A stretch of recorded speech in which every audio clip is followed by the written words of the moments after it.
What's up, guys? It's Devin. I have a collection that I purchased. Definitely kind of all over the place here. Kind of 2-3 different lots worked into one video, all from the same seller. I was working through pricing out this vintage lot here. If you watched one of my previous collection purchase videos, this is part 2 of the vintage lot from a local collector. I had purchased part 1 a while ago. It took me a while to kind of price out and do values on part 2 here. Definitely is tedious and time consuming to price out raw vintage. That's what took me so much time with this. Then the seller also had a couple other boxes, which I will try to showcase. That box and that stack right there were part of this. So basically said that, like, whatever this came out to, can we throw those in, just add a little bit of money, which we did. So I'll go over the extra 2 lots last, and I'll go over this vintage first. I haven't priced out all of the lower tier vintage yet, but you can see what I valued them at. And then here is the 2 best cards from the vintage lot by far. 75 Topps Minis of Nolan Ryan. The one on the left was significantly better condition than the one on the right. That is why there is a price difference there. So those were the 2 best ones. Then you had this stack, was everything that I paid $5 for. So I paid $90 for this stack here. And then I'll showcase, this is exactly what I show people who want to sell me collections. This is exactly how I price things out so they can see transparently what I think their cards are worth. So everything here I thought was worth $10. You got Ripken, Gwen. I'm not going to list off everything because there's so many cards to go through for this collection. But all those I thought were worth $10. Everything here I thought was worth $11. So you got the Hank. And then that was basically it for everything. That was $11, just the one card. This is everything that I thought was worth $12. So you got the Trammell 78 rookie shortstops, Boggs, Mattingly, everything that's worth $13. Ripken there in the middle. Nolan Ryan, another Ripken, another Ripken. That was it for $13. And this I thought was worth $15. Tony Gwen, rookie. So that was everything that I paid a flat $5 a card for across the board. I do that when I buy collections. Anything that I think is worth $10 to $19, I pay a flat $5. Just make it easy. That's kind of just, that's the range. If the card's worth, I'll pay you $5. This next stack is everything that was worth $4 to $9. I paid just an even dollar on per card. There ended up being 55 of these cards specifically. So I paid $55 for the following portion of it. Everything here I thought was worth $4 in this stack. So you start off with the Carlton. And then there's the majority of this stuff was vintage. There's a couple other stuff that's from, the 80s. I think maybe even the 90s for some of this stuff. So not all of it was true vintage. And some people even consider true vintage to be 70s and earlier. Some people, prior to the 70s, some people consider stuff in the 70s vintage. I guess it depends on who you talk to. Everything here was worth $5. A lot of this stuff was on the lower side for sure. Part 1 of this collection ended up being a lot of the older cards that were worth, in my opinion, a lot more. I paid a lot more for the first part. And then the second part was a lot of stuff that was part of the 70s and the 80s. And there just wasn't nearly as much in good condition. Cards that were worth, a significant amount, which is okay. I don't mind dealing in this stuff at all. We're at the $6 spot, by the way. But it was definitely a lot different from the last time you saw me do a vintage lot pickup. A lot of this is going to go into my value boxes for card shows. Everything here was worth $7 in my opinion.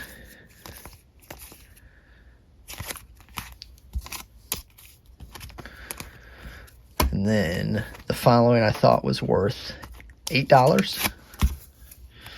Pete Rose, Tony Gwynn, another Trammell rookie, Mark McGwire rookie, Mattingly rookie. There was a lot of duplicates. I think that's like the 4th or 5th Trammell rookie now. There is a lot of repeating cards in this lot, which is quite all right with me. It was very tough to determine based off condition the value difference, though. That took me definitely a lot of time. $9 cards, Pete Rose, Nolan Ryan. I want to say, I think it's Dale Murphy is the one that matters for that card. Still learning a lot about vintage. Also why it took me so long to do this, but was definitely grateful. The guy who sold this to me let me take my time with it. He wasn't in a rush to sell it. It was some stuff he had accumulated over the years, so he let me take my time figuring out what I thought it was worth, and then obviously let me work my values like I typically do for a collection. So very thankful he let me do that and take my time with it. And got him paid out for some stuff.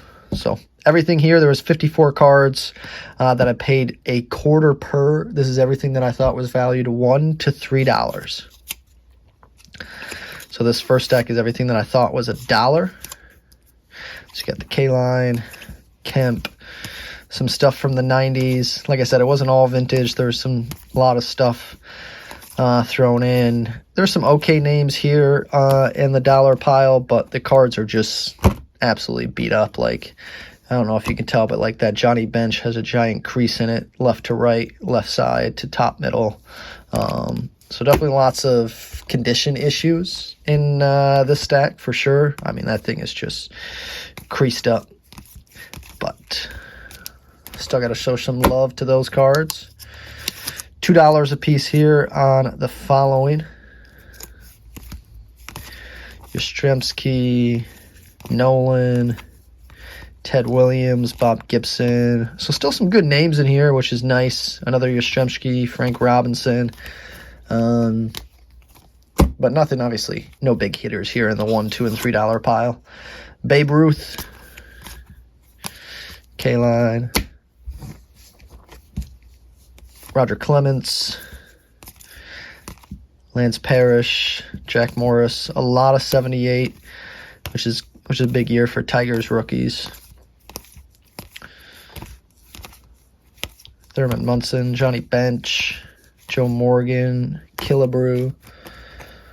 So that was everything from the vintage lot. I can't remember exactly how much I paid. It ended up being not that much. I mean, it was $90 for that stack, $55 there, $14 for that one, $159, and I think these were cheapies. I want to say like another $35 or something like that for those ones. So I think we were right around like $195 for everything there that I paid. And then we worked in these other two lots with it. I didn't do, this was kind of fun. Every once in a while I like doing this. You can get burned doing this, but I don't think at this price point you would get burned at all. I kind of bought these sight unseen. He let me quick thumb through them, but I didn't put prices on any of this stuff. So we threw in this small lot here for $10 and then the big box for $20. So it was like $30 for the two. I'll showcase some of the stuff. So you got some Finest Miguel Cabreras, serial numbered on both, Adley rookie, then a bunch of random stuff thrown in here, the throwbacks. You got Mantle, you got A-Rod, Yogi, Willie Mays. A lot of cheap stuff, but I think a lot of that stuff is going to be worth $1 a card.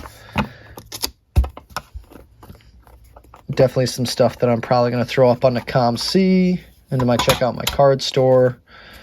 Maybe some stuff I'll throw on Whatnot auctions, but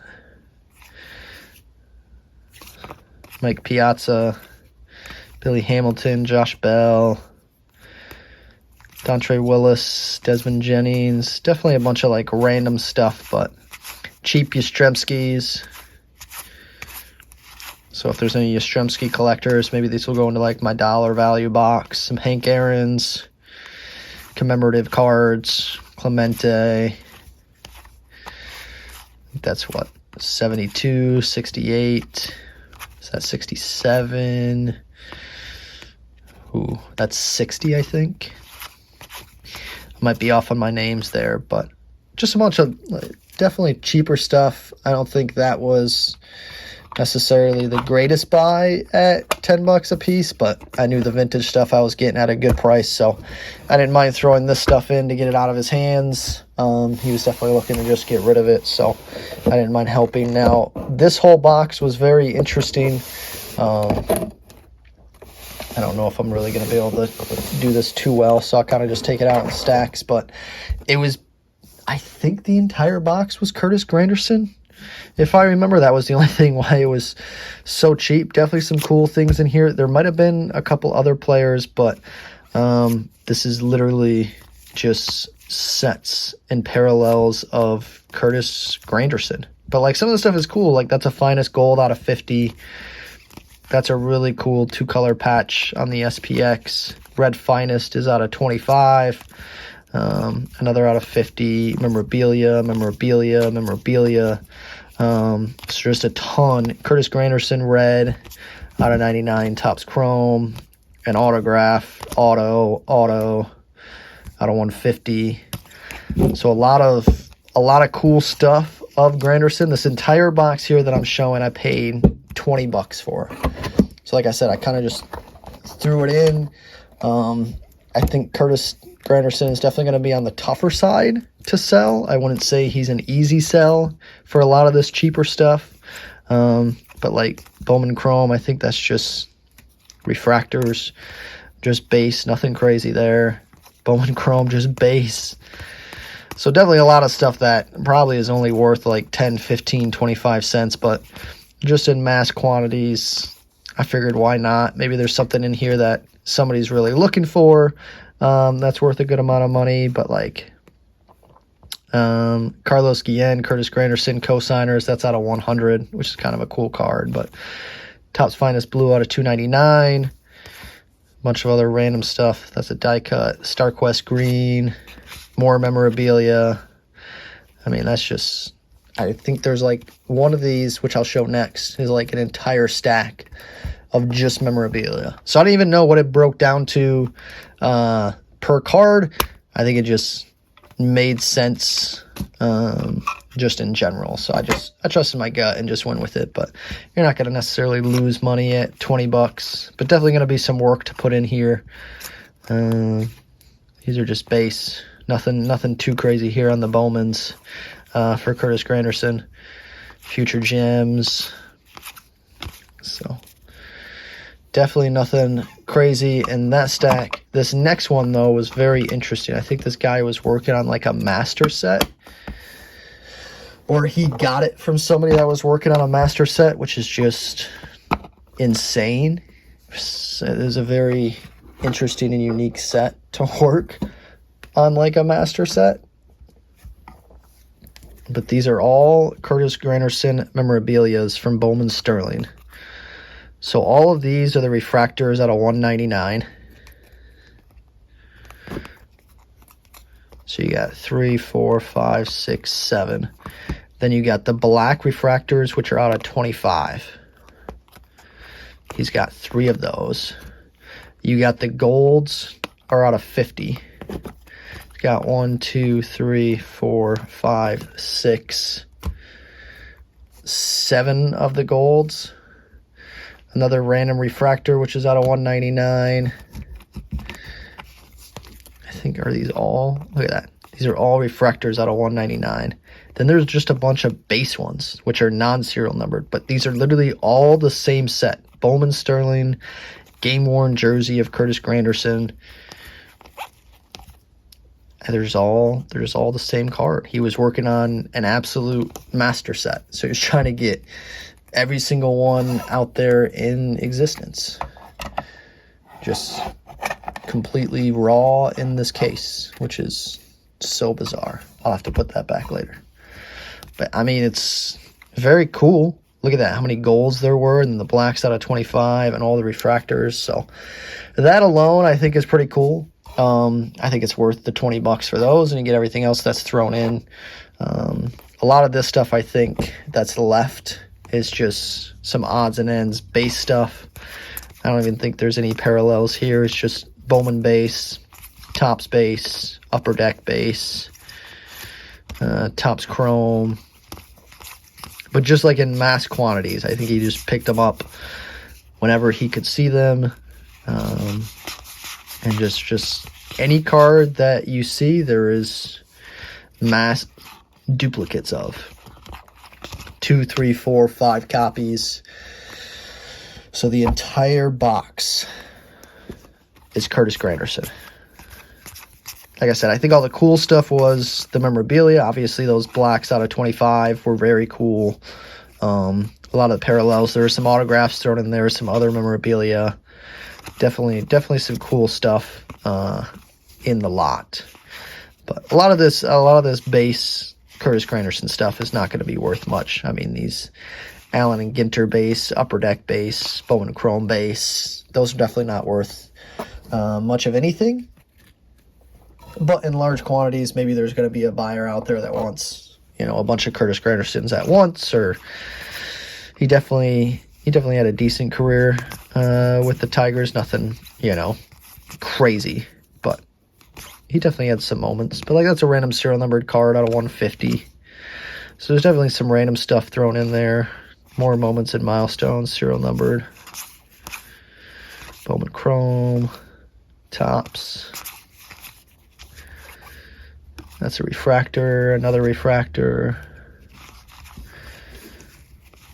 It was definitely fun. So for 20 bucks, I thought it was worth it. Be curious what you guys think. If you were set up at a card show or a local collector offered you a lot like this, are you buying it?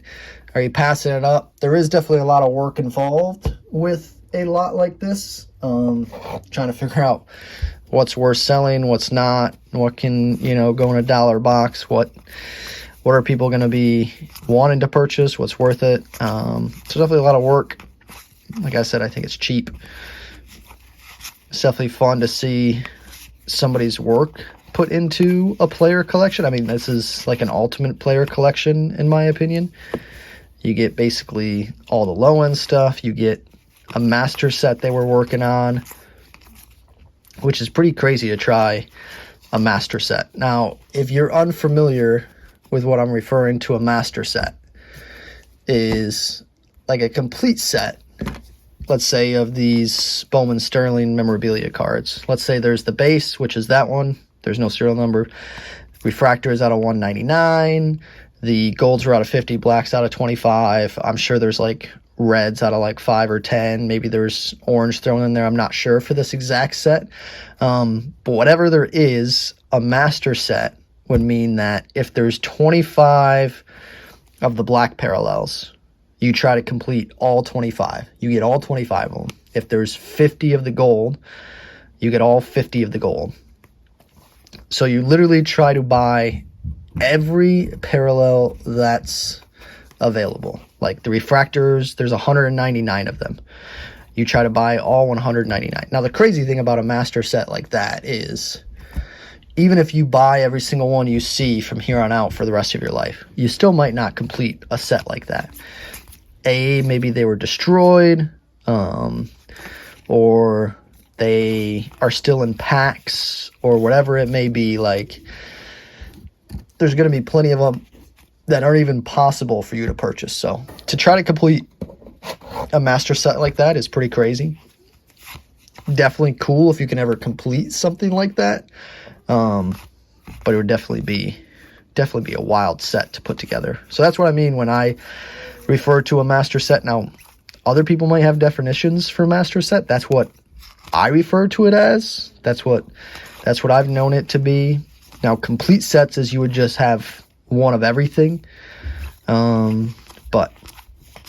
or a rainbow. To complete the rainbow, you could say one of, each memorabilia that's out there parallel for Curtis Granderson from that set. But when I think of master set, that's what comes to my mind. So everybody might have their own definition there. But that was everything from the Curtis Granderson. So that was $20 for all of those Curtises, including all the memorabilias, all the parallels. $10 for the random stack there, which I think that's going to be tougher to return $10 than the Curtis Granderson lot is going to be, than all the vintage in the back, which is a bunch of low-tier vintage that I will have in my value boxes at card shows. So that was a collection that I purchased for one local collector. It was Vintage Part 2, and then a Curtis Granderson lot, and kind of a hodgepodge random baseball lot. So that was all three. Hopefully you guys enjoyed seeing what I paid for some of these lots, and thank you for watching the Curtis Granderson part of that. That was a long section of the video, but I think it's kind of cool to showcase everything that was in that entire player collection. So everyone have a great day, and don't forget to smile. Later, guys.